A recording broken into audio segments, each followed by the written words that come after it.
Hello friends. अब तक हम बात कर रहे थे चिंतन और भाषा की। चिंतन और भाषा में हमने जो लास्ट इसका चैप्टर रहा 6 चैप्टर, उसमें भाषा, संस्कृति और लैंग्वेज एंड पर्सनैलिटी, इसके अलावा बालक किस प्रकार बोलना सीखते हैं, how children learn to speak, और फिर हमने जाना कि भाषा विकास की अवस्थाएं, free speech form of communication, जिसमें हमने क्राइम को अब तक जाना समझा। और आज हम जानेंगे इसके 7th पार्ट को, क्विंग और बबलाना। क्विंग और बबलाना में जिससे बच्चे कई प्रकार की आवाज़ें करते हैं या तुतलाते हैं, तो आज हम उसकी बात करते हैं। उसके बाद हम इसके गेस्चर पे और स्पीच फॉर्म्स एंड कम्युनिकेशन पर बात करेंगे। चलिए देखते हैं इसका सेकेंड पॉइंट, क्विंग और बबलाना। क्विंग एंड बबलिन, आयु के बढ़ने के साथ साथ बच्चों का क्रंदन कुछ समय पश्चात क्विंग और बबलाने में परिवर्तित हो जाता है। पहले महीने के अंत से ही बच्चा कुछ सरल ध्वनियाँ निकालने या बोलने लगता है। चीखते समय, जमाई लेते समय, खांसते समय बालक कुछ विस्फोटक ध्वनियाँ, एक्सप्लोसिव साउंड्स बोलता है। ये ध्वनियाँ पूर्णतः चांस और वोकल्स मैकेनिज्म पर आधारित होती हैं। ये ध्वनियाँ अधिगमित नहीं होती, परंतु संसार के सभी बालकों में पाई जाती हैं। इन ध्वनियों को खेल युक्त क्रियाएँ, प्लेफुल एक्टिविटीज़ की संज्ञा दी जाती है, जो बालकों को आनंद प्रदान करती है। ये ध्वनियाँ क्विंग कहलाती हैं। इनमें से कुछ ध्वनियाँ बबलाने में परिवर्तित हो जाती और कुछ ध्वनियाँ स्वतः समाप्त हो जाती हैं। बबलाना बालकों में लगभग 2 माह की आयु से प्रारंभ होकर 13 माह की आयु तक चलता रहता है। बबलाने से बालकों के स्वर तंत्र, लेरनेक्स की परिपक्वता को बल मिलता है। बालक की आयु बढ़ने के साथ साथ वह अधिक ध्वनि बोलने लगता है। बबलाने में बच्चा स्वरों, वोवल्स को पहले और व्यंजनों, कॉन्सोनेंट्स को उनके साथ मिलाकर दोहराता है, अर्थात वह आ, ई, उ, ए स्वर को पहले दोहराता है। स्वरों के साथ कई बार व्यंजन भी जुड़े होते हैं, जैसे बच्चा माँ, ता, गा, ना आदि ध्वनियाँ बोलता है। कुछ आयु बढ़ने पर वह इनको दोहराने लगता है, जैसे मा मा मा मा, पा पा पा पा, पापा आदि। बालक का इस प्रकार ध्वनि को बोलना ही बबलाना कहते हैं। बबलाना लगभग 2 माह की अवस्था से प्रारंभ होता है। 7-8 माह की अवस्था में चरम सीमा तक पहुंच जाता है। फिर बबलाने की ध्वनियाँ शब्दों में परिवर्तित होने लगती हैं। बालकों का बबलाना उनके लिए आनंददायक होता है। राउत ने अपने अध्ययनों में यह देखा है कि बच्चे बबलाना शीघ्र प्रारंभ करते हैं और अधिक समय तक करते रहते हैं। वे जल्दी बोलना सीखते हैं और अच्छा भी बोलना सीखते हैं। अधिक बबलाने से बच्चा विभिन्न ध्वनियों के संयोजन को भी सीखता है तथा इसी संयोजन के आधार पर वह शब्द बोलना सीखता है। बबलाने के महत्व को स्पष्ट करते हुए हरलॉक ने लिखा है कि जब दूसरे व्यक्ति बात कर रहे होते हैं, उस समय बालकों का बबलाना यह प्रदर्शित करता है कि बच्चा उसी समूह से संबंध रखता है, वह कोई बाहरी व्यक्ति नहीं है। The babies who bubbles while others speak actually feels that he belongs to the groups, he is not an outsider. आप समझ रहे हैं ना, जब 2 लोग बात कर रहे हो या फैमिली में 10 मेंबर्स बात कर रहे हो, तो बच्चा अगर किसी भी प्रकार की आवाज़ करे, ध्वनि करे या बबलाए, तो इसका मतलब कि वो ये प्रेषित करने की कोशिश करता है कि मैं भी आपकी ही कम्युनिटी से हूँ, कोई अलग आउटसाइडर नहीं हूँ। ये अच्छा उदाहरण है।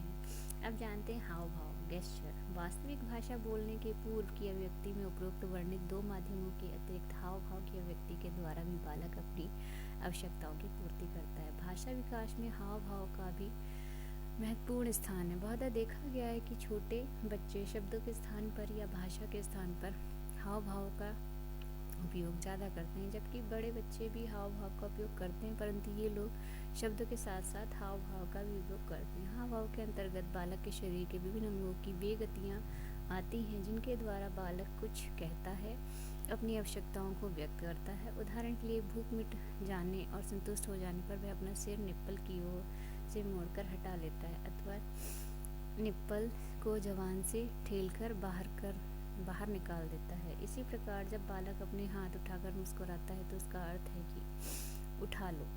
बहुधा बच्चे एक दो शब्दों के प्रयोग के साथ हाव भाव को प्रयोग करके अपना वाक्य पूरा करते हैं। जैसे पानी शब्द बोलकर हाथ से संकेत करने का अर्थ है पानी दीजिए। बालक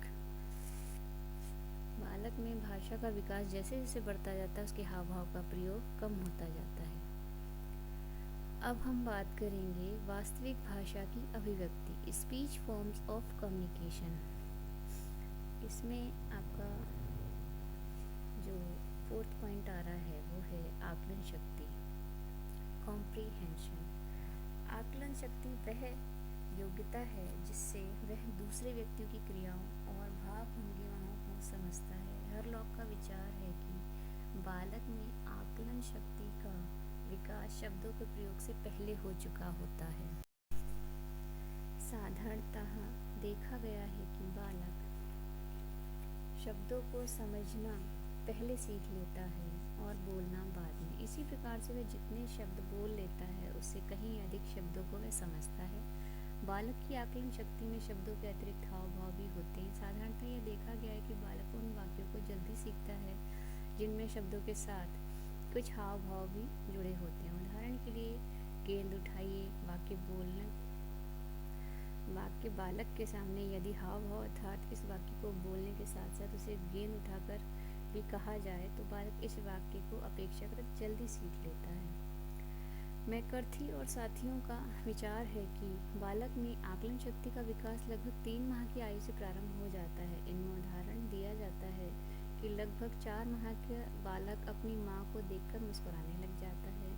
8 माह का बालक शब्दों को सुनकर बोलने और दोहराने का प्रयास करता है तथा 1 वर्ष का बालक सरल निर्देशों को सुनकर उनका पालन भी करने लग जाता है। 5 वर्ष की अवस्था तक उसकी आकलन शक्ति का विकास पर्याप्त मात्रा में हो जाता है। हरलॉक का विचार है कि बालक शब्दों को बोलने से पहले उनका अर्थ मुख्यतः दूसरे व्यक्तियों के हाव भाव तथा आवाज़ आदि से सीखता है। उनके अनेक अध्ययनों से यह स्पष्ट हुआ है कि रेडियो और टेलीविज़न से बच्चों की आकलन शक्ति बढ़ती है क्योंकि बच्चे ध्यान लगाकर सुनते हैं। इसी प्रकार से यह भी पता लग जाता है कि बच्चे आपस में एक दूसरे के साथ जितना ही अधिक वार्तालाप करेंगे या कम्युनिकेशन करेंगे उतना ही वे एक दूसरे की बातों और शब्दों आदि पर भी अधिक ध्यान देते हैं। फलस्वरूप उनकी आकलन शक्ति का विकास होता है। इसीलिए अगर उनके एटमॉस्फेयर उस वक्त ध्यान दिया जाए तो आप देखेंगे कि जिन बच्चों का एटमॉस्फेयर अच्छा होता है या जो एक अच्छी संगति करते हैं उस उम्र के दौरान जो सीखने की होती है तो आप देखेंगे कि उनकी प्रोग्रेस भी वैसी ही होती है।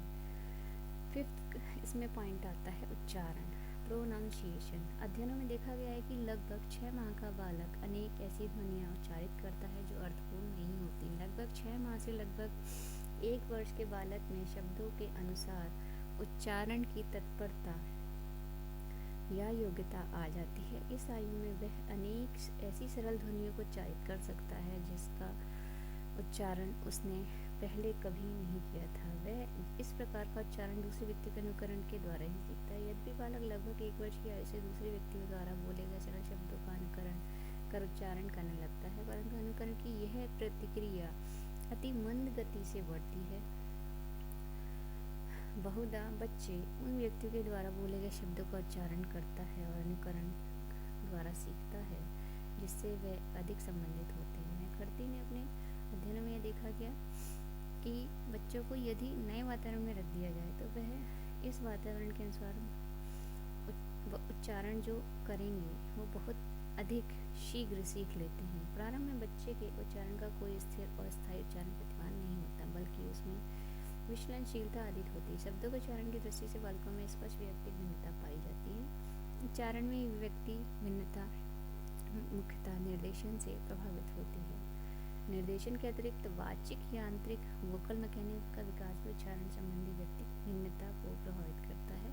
जब एक साथी समूह में बालक का उच्चारण अन्य बालकों की अपेक्षा भिन्न होता है तो वह अपने आप को अन्य लोगों से और हीन समझता है। इसका नेक्स्ट पॉइंट है शब्द भंडारण, वोकेबलरी। बालक के शब्द भंडार में वृद्धि उसकी आयु में वृद्धि के साथ साथ बढ़ती जाती है। बालक शब्द भंडार में वृद्धि केवल नए शब्दों को सीखने से ही नहीं होती बल्कि वह अनेक पहले सीखे गए शब्दों का नया अर्थ भी सीखते हैं। थॉमसन तथा लिप्सिट के अनुसार 18 माह के बालक का शब्द भंडार 10 शब्द, 2 वर्ष के बालक का शब्द भंडार 272 शब्द, 2.5 वर्ष की अवस्था में शब्द भंडार जो होता है वो 450 शब्द, 3 वर्ष की अवस्था में लगभग 1000, 3.5 वर्ष की अवस्था में लगभग 1250, 4 वर्ष की अवस्था में 1600 शब्द, 4.5 वर्ष की अवस्था में लगभग 1900 शब्द और 5 वर्ष की अवस्था में लगभग 2100 शब्द हो जाते हैं। छठी कक्षा में पढ़ने वाले बालक का शब्द भंडार लगभग 50,000 शब्द तक, हाई स्कूल में पढ़ने वाले बालकों का शब्द भंडार लगभग 80,000 शब्द होता है। अध्ययनों में यह भी देखा गया कि बालकों की अपेक्षा बालिकाओं का शब्द भंडार लगभग सभी आयु अवस्थाओं में अधिक रहता है। बालकों में शब्द भंडार की दृष्टि से व्यक्तिगत भिन्नताएं भी पाई जाती हैं। इस व्यक्तिगत भिन्नता का मुख्य कारण बुद्धि, वातावरण, प्रेरणा और अधिगम अवसर आदि हैं। बालक का शब्द भंडार उसके स्कूल की प्रगति को सर्वाधिक महत्वपूर्ण ढंग से प्रभावित करता है। बालकों के लिए शब्द उच्चारण से शब्द भंडार का सीखना अधिक कठिन है। अध्ययनों में देखा गया कि 2 वर्ष का बालक संज्ञाएं अधिक बोलता है, जिसमें वे संज्ञाएं अधिक हैं, जिसमें से अधिक संज्ञाएं नाउन्स, खिलौने, व्यक्ति और खाने पीने की चीज़ों से संबंधित होते हैं। बालक दे दो, ले लो, जाओ, आओ, खाओ आदि क्रियासूचक शब्दों को पहले सीखता है। लगभग 1.5 वर्ष की अवस्था तक वह विशेषण शब्दों एडजेक्टिव्स को भी सीखने लगता है। एडजेक्टिव्स को भी सीखने लगता है।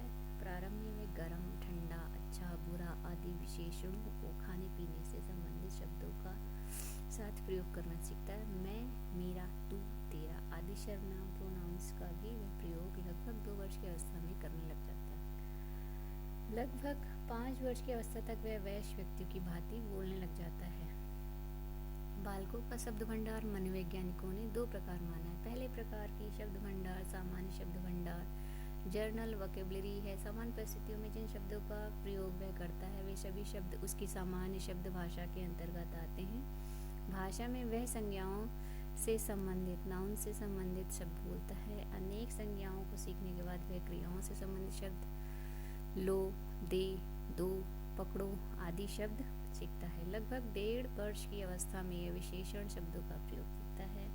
इसके कुछ ही समय में एडवर्ड, प्रीपोजिशंस और प्रोनाउन आदि से भी संबंधित शब्दों का प्रयोग सीख जाता है। ये सभी शब्द उसके सामान्य शब्द भंडार से संबंधित होते हैं। बालकों के दूसरे प्रकार के शब्द भंडार विशिष्ट शब्द भंडार जो स्पेशल वोकैबुलरी हैं। बालक के इस शब्द भंडार में वे शब्द आते हैं जो बालक बहुधा कुछ विशिष्ट अवसरों पर प्रयोग करते हैं। बालक में इस शब्द भंडार का विकास लगभग 3 वर्ष की अवस्था से प्रारंभ होता है। बालक की विशिष्ट शब्दावली मुख्यतः निम्न क्षेत्रों से संबंधित शब्द होते हैं। फर्स्ट आता है इसमें रंगों से संबंधित शब्द, कलर वोकैबुलरी। लगभग 4 वर्ष की आयु तथा बालक प्राथमिक रंगों से संबंधित शब्दों को सीखता है। सेकंड में आता है संख्याओं से संबंधित शब्द, नंबर वोकैबुलरी। इस प्रकार के शब्द भंडार में संख्याएं, पहाड़े आदि से संबंधित आते हैं। थर्ड में आएगा समय संबंधी शब्द, टाइम वोकैबुलरी। इस प्रकार के शब्द भंडार में दिन, माह, वर्ष आदि से संबंधित सुबह, दोपहर, शाम, आज, कल, परसों आदि शब्द सीखता है। लगभग 7 वर्ष की अवस्था तक वह शब्द भंडार से संबंधित अधिकांश शब्द सीख जाता है। जाड़ा, गर्मी, वर्षा, दिन और रात जैसे शब्द भी इसी शब्द भंडार में आते हैं। फोर्थ आएगा इसमें धन से संबंधित शब्द, मनी वोकैबुलरी। लगभग 5 वर्ष की अवस्था में वह विभिन्न सिक्कों से संबंधित शब्द सीख जाता है। इस शब्द भंडार का विकास मुख्यतः सिक्कों के प्रयोग पर निर्भर करता है। फिफ्थ में आएगा अशिष्ट शब्द भंडार, स्लैग वोकैबुलरी। बालक 4 से 8 वर्ष की अवस्था में अधिकांश गंदे और गाली गलौज से संबंधित शब्द सीख लेता है। इस प्रकार के शब्द भंडार की सहायता से अपने संवेगों की ही अभिव्यक्ति नहीं करता बल्कि वह अपने साथी समूह के साथ अनुरूपता भी स्थापित करता है। 6 आएगा इसमें शिष्टाचार से संबंधित शब्द भंडार, एटिक्वेट वोकैबुलरी। धन्यवाद, आप, जी, श्रीमान ऐसे शब्द भी बालक उस समय तक सीख लेता है जब वह स्कूल जाना प्रारंभ करता है। वह इन शब्दों को बोलकर अपनी हीन भावना की प्रतिपूर्ति करता है और बड़े बालकों और व्यक्तियों से अपनों को आइडेंटिफाई करता है। 7th आएगा इसमें गुप्त शब्द भंडार, सीक्रेट लैंग्वेजेस। लगभग 6 वर्ष की अवस्था तक बालक कुछ ऐसे शब्द बोलने लग जाता है जो उनके गुप्त शब्द भंडार से संबंधित होते हैं। यह शब्द भंडार शब्दों, हाव भाव दोनों का अलग अथवा मिश्र रूप हो सकता है। हर लोक का विचार है कि लड़कों की अपेक्षा लड़कियों में शब्द भंडार बड़ा होता है, परंतु लेखकों का विचार है कि आयु संबंधी महत्वपूर्ण अंतर होते हैं, अर्थात किसी आयु विशेष पर लड़कियों का शब्द भंडार बड़ा होता है और किसी अन्य आयु पर लड़कों का शब्द भंडार बड़ा हो जाता है। इस चैप्टर को हम यहीं समाप्त करते हैं। Thank you. Like, share and subscribe.